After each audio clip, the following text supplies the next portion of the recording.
بسم الله الرحمن الرحيم. التهديد على من أقام في الأهل والمال وترك الجهاد. أخذ البيهقي عن أبي عمران رضي الله عنه قال: كنا بالقسطنطينية وعلى أهل مصر عقبة بن عامر وعلى أهل الشام رجل يريد فضالة بن عبيد رضي الله عنهما، فخرج من المدينة صف عظيم من الروم فصففنا لهم، فحمل رجل من المسلمين على الروم حتى دخل فيهم ثم خرج علينا، فصاح الناس إليه فقالوا: سبحان الله، ألقى بيده إلى التهلكة. فقام أبو أيوب الأنصاري رضي الله عنه صاحب رسول الله صلى الله عليه وسلم فقال: يا أيها الناس، إنكم لتؤولون هذه الآية على هذا التأويل، إنما أنزلت هذه الآية فينا معشر الأنصار، إنا لما أعز الله دينه وكسر ناصروه فقلنا فيما بيننا بعضنا لبعض سرا من رسول الله صلى الله عليه وسلم: إن أموالنا قد ضاعت، فلو أقمنا فيها فأصلحنا ما ضاع منها، فأنزل الله عز وجل يرد علينا ما هممنا به، فقال: وأنفقوا في سبيل الله ولا تلقوا بيدكم إلى التهلكة. فكانت التهلكة في الإقامة التي أردنا أن نقيم في أموالنا نصلحها، فأمرنا بالغزو، فما زال أبو أيوب رضي الله عنه غازيا في سبيل الله حتى قبضه الله عز وجل. وأخرجه أيضا البيهقي عن وجه آخر عن أبي عمران رضي الله عنه قال: غزونا المدينة يريد القسطنطينية، وعلى الجماعة عبد الرحمن بن خالد بن الوليد، والروم ملصقوا ظهورهم بحائط المدينة، فحمل رجل على العدو فقال الناس: ما لا إله إلا الله، يلقي بيده إلى التهلكة. فقال أبو أيوب الأنصاري رضي الله عنه: إنما أنزلت هذه الآية فينا معشر الأنصار لما نصر الله نبيه وأظهر الإسلام، قلنا هلما نقيم في أموالنا ونصلحها، فأنزل الله عز وجل: وأنفقوا في سبيل الله ولا تلقوا بأيديكم إلى التهلكة. والإلقاء بأيدينا إلى التهلكة أن نقيم في أموالنا ونصلحها وندع الجهاد. فقال أبو عمران: فلم يزل أبو أيوب رضي الله عنه يجاهد في سبيل الله حتى قبض بالقسطنطينية. وأخرج أبو داود والترمذي والنسائي عن أبي عمران رضي الله عنه قال: حمل رجل من المهاجرين بالقسطنطينية على صف العدو حتى خرقه، ومعنا أبو أيوب الأنصاري رضي الله عنه، فقال الناس: ألقى بيده إلى التهلكة. فقال أبو أيوب: نحن أعلم بهذه الآية، إنما نزلت فينا، صحبنا رسول الله صلى الله عليه وسلم وشهدنا معه المشاهد ونصرناه، فلما فشى الإسلام وظهر اجتمعنا معشر الأنصار تحببا، فقلنا: قد أكرمنا الله بصحبة نبيه صلى الله عليه وسلم ونصره حتى فشى الإسلام وكسر أهله، وكنا قد آثرناه على الأهلين والأموال والأولاد، وقد وضعت الحرب أوزارها، فنرجع إلى أهلنا وأولادنا فنقيم فيهما. فأنزل الله عز وجل فينا: وأنفقوا في سبيل الله ولا تلقوا بيدكم إلى التهلكة. فكانت التهلكة في الإقامة في الأهل والمال وترك الجهاد. وأخذه أيضا عبد بن حميد في تفسيره، وابن أبي حاتم وابن جرير وابن مردويه وأبو يعلى في مسنده، وابن حبان في صحيحه، والحاكم في مستدركه. وقال الترمذي: حسن صحيح غريب. وقال الحاكم على شرط الشيخين ولم يخرجاه، كذا في تفسير ابن كثير. میرے عزیز دوستو، امت کے اختلاف کا اصل سبب کیا ہوا؟ وہ سبب یہ ہوا کہ لوگ یہ سمجھے کہ اللہ کے راستے میں نکلنے کا حکم ہے اور اس میں نکلنے میں تاخیر، یہ سب قتال کے زمانے کی بات ہے۔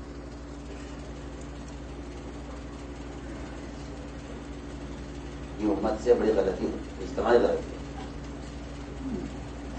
اور اب بھی لوگ یہ سمجھتے ہیں کہ جو خروج کے عوامر ہیں، جو نکلنے میں تاخیر کے اور وعیدیں ہیں، وہ قتال کی وجہ سے تھی، وہ زمانہ اچھا نہیں۔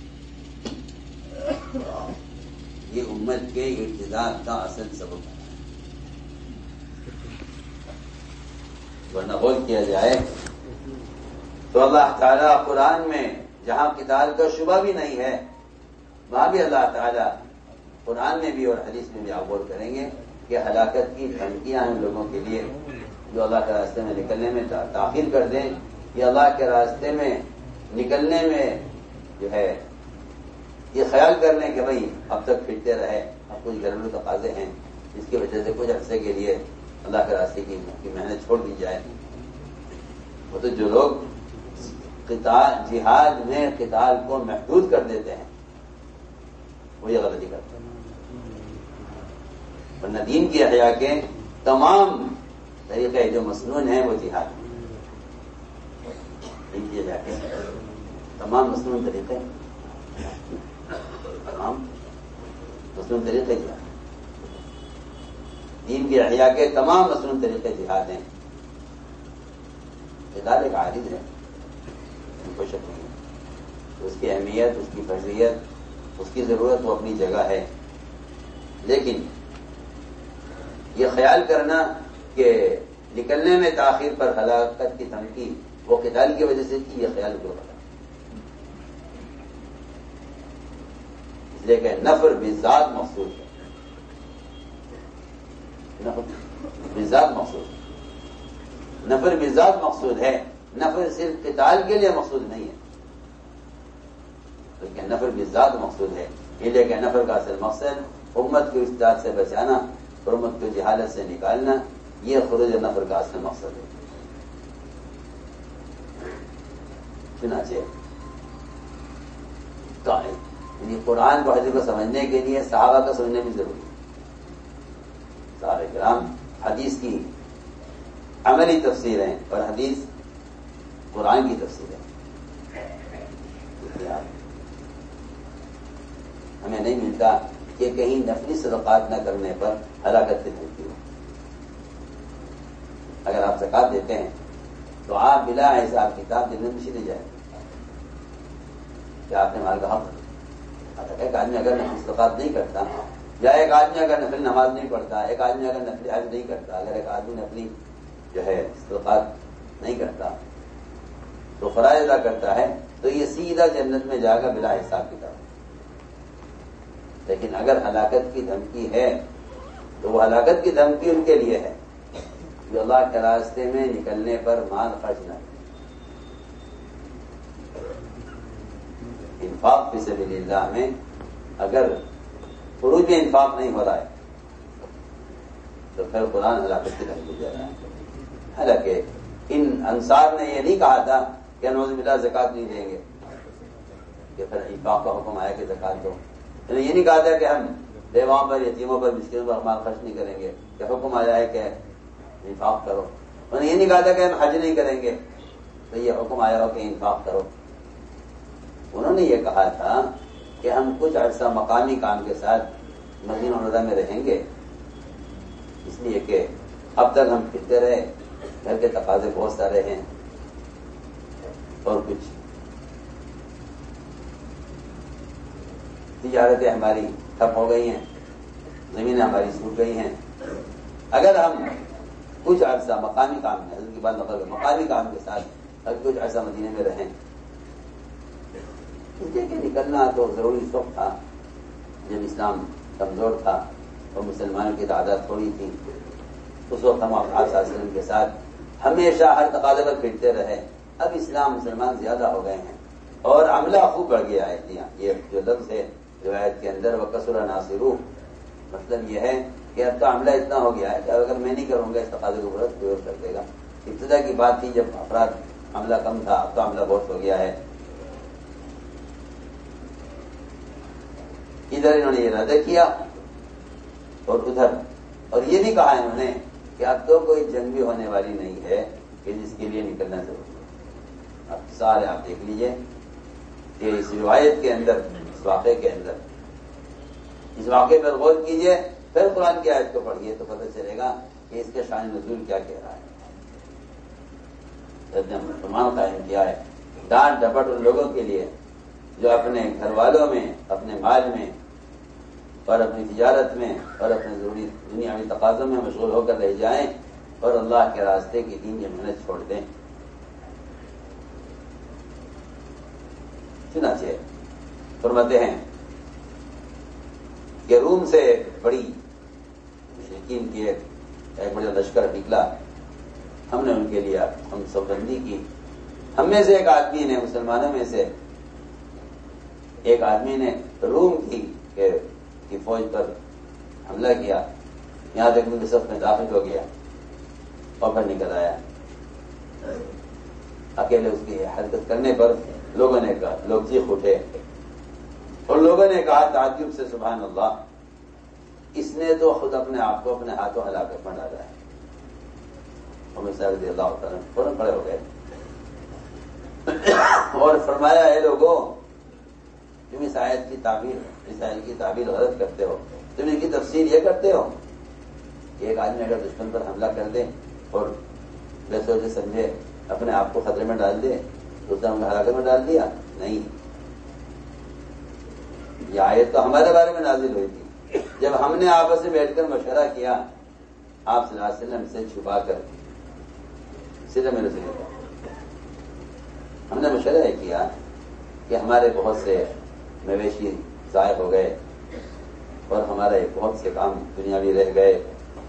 اگر ہم اس وقت ٹھہر جائیں مدینہ میں مقامی کام کے ساتھ اور ہم اپنی ضائع ہونے والی چیزوں کی اصلاح کر لیں، اپنی کھیتی باڑی باغات کو دیکھ لیں، تو ہم نے کچھ عرصے کے لیے مدینہ میں رہنے طے کیا کہ باہر نہیں نکلیں گے. اللہ تعالیٰ نے اس آیت کو نازل فرمایا تھا ہمارے اس غلط ارادے کو رد کرنے کے لیے، اور ہماری اس بات کے انکار میں اللہ نے یہ آیت نازل فرمائی. اللہ نے فرمایا تھا کہ اللہ کے راستے میں نکلنے پر مال خرچ کرنے میں کمی مت کرو ورنہ اپنے ہاتھوں اپنے آپ کو ہلاکت میں ڈالو گے. فرماتے ہوئے رضی اللہ تعالیٰ نے ہلاکت کیا تھی؟ ہلاکت یہ ہے کہ ہم نے مدینہ وڑا میں رہنے کا ارادہ کر لیا تھا کہ ہم اپنی تجارت اور اپنی زراعت میں رہیں گے اور مقامی کام کے ساتھ دنیاوی کام دیکھیں گے. چنانچہ اللہ نے اس میں ہمیں حکم دیا ہے کہ راستے میں نکلنے کا. چنانچہ ابو موسیٰ رضی اللہ تعالیٰ عنہ اس کے بعد مسلسل اللہ کے راستے میں پھرتے رہے یہاں تک کہ اللہ نے اپنے راستے میں وفات دی. ایک روایت میں ہے کہ ہمارے ابو موسیٰ رضی اللہ عنہ ہمارے ساتھ تھے. کسی نے کہا آواز دے کر کہ لو اس آدمی نے اپنے ہاتھوں بنا کو ہلاکت میں ڈال دیا. تو ہمارے ابو موسیٰ رضی اللہ عنہ نے کہ اس آیت کو ہم تم سے زیادہ جانتے ہیں، اس آیت کو ہم تم سے زیادہ جانتے ہیں. یہ آیت ہمارے بارے میں نازل ہوئی. ہم نے آپ صلی اللہ علیہ وسلم کا ساتھ دیا اور ہم آپ کے ساتھ تمام غزوات میں اور تمام معرکوں میں شریک ہوئے اور ہم نے سب نے مل کر انصار نے آپ کی مدد کی. لیکن جب اسلام پھیل گیا اور اسلام کفر پر غالب آ گیا اور کام مضبوط ہو گیا تو ہم انصار نے بیٹھ کر آپ صلی اللہ علیہ وسلم کی محبت کے ساتھ کی ہے لفظ اس کے اندر تحبباً. ایسا نہیں ہے کہ ہم نے نعوذ باللہ اللہ کے راستے میں نکلنے سے ہمیں منافقین کی طرح ناگواری ہو، بلکہ آپ صلی اللہ علیہ وسلم سے محبت کے ساتھ ہم نے آپ سے محبت کے ساتھ یہ ارادہ کیا. اللہ تعالیٰ نے اب تک ہمیں آپ صلی اللہ علیہ وسلم کی صحبت میں رکھ کر ہمارا اللہ نے ہمیں بڑا اعزاز بخشا ہے آپ کی صحبت کا اور آپ کی مدد کا. اب یہاں تک کہ ہماری اس کوشش سے اور اب تک پھرنے سے اسلام پھیل گیا اور مسلمانوں کی تعداد زیادہ ہو گئی اور ہم نے اپنا اہل، اپنے مال، اپنی تجارت، اپنی اولاد، اپنی بیوی اور بچوں پر آپ صلی اللہ علیہ وسلم کو ہمیشہ ترجیح دی ہے دین کو قائم کرنے کے لیے. اب بہت محنت کرنی ہے اب کچھ وقت کے لیے. اور آگے کیا فرما رہے ہیں؟ یہ سب سننے کی بات. آگے فرما رہے ہیں وقت وطاعت الحرب اوزارہا کہ اب کوئی جنگ بھی ہونے والی نہیں. یہ نکلنے کا جو اہمیت اور حکم تھا وہ قتال کی وجہ سے تھا. خود کہہ رہے ہیں کہ اب تو کوئی جنگ بھی ہونے والی نہیں ہے، جنگوں نے ہتھیار رکھ دیے ہیں، تو کیوں نہ ہم ٹھہر جائیں اپنے اہل میں، اپنی اولاد میں اور ان میں رہ کر. لوگ یہ سمجھتے ہیں اصل میں تبلیغ میں نکلنا دین سیکھنے کے لیے. جو دین سیکھ لیتے ہیں وہ بیٹھ جاتے ہیں، جو سیکھے ہوئے نہیں ہوتے وہ اتنا نہیں کرتے ہیں کہ کچھ سیکھ لیں. کیوں نکلیں؟ جب دین ہی سیکھنے کے نکلنا ہے تو کیوں نکلیں؟ دین سیکھنے کے تو بہت پھر آئے ہیں. آپ غور کیجئے، ابوبکر صدیق رضی اللہ تعالیٰ نے مدینہ والوں کو خالی کرنے کا جو فیصلہ کیا تھا وہ انہیں دین سکھلانے کے لیے نہیں، ان کو زکوٰۃ پر لانے کے لیے زمانے نے زکوٰۃ تو غور کرنا چاہیے ساری عمر.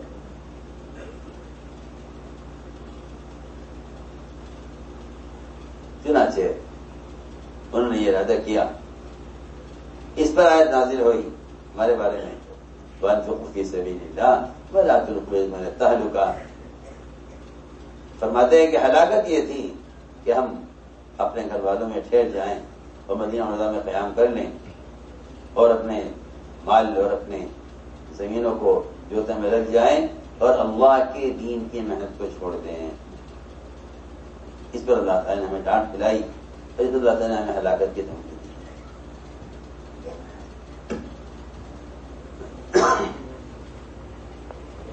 اللهم صل على سيدنا مولانا محمد وعلى آل سيدنا مولانا محمد كما صليت على إبراهيم وعلى آل إبراهيم إنك حميد مجيد.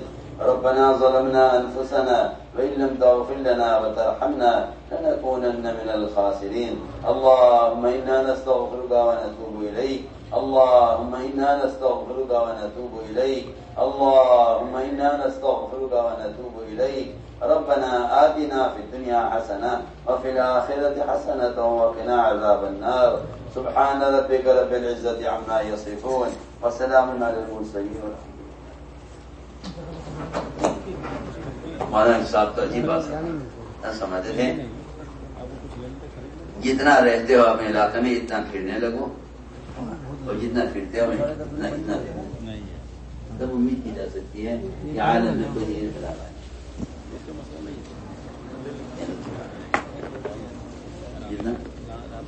جتنا رہنے لگتا اور جتنا گھر میں رہتے ہو اتنا پھرنے لگو.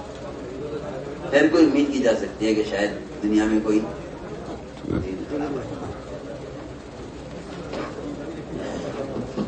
تمام حضرات چند ضروری باتیں سنیں پھر اٹھیں. اپنے ایمان اور سامان کی خود ہی حفاظت فرمائیں. ایمان کی حفاظت کے لیے پوری امت میں چل پھر کر کامل ایمان کی دعوت دی جائے اور ہر کام میں سنتوں کی پابندی کے ساتھ یہ دعا مانگی جائے، اے اللہ ہمارا خاتمہ ایمان پر فرما. جو بھی آپ کا سامان ہے خود ہی اس کی نگرانی فرمائیں. موٹا کپڑا بچھائے بغیر نہ سوئیں. فجر سے پہلے اپنے تمام معمولات اور ضروریات سے فارغ ہو جائیں. اب باتیں نہ کریں، سنت کے مطابق آرام فرما لیں. اللہ تعالی ہم سب کو تہجد کی توفیق عطا فرمائے. صبح صادق انشاءاللہ 5:43 پر ہوگی.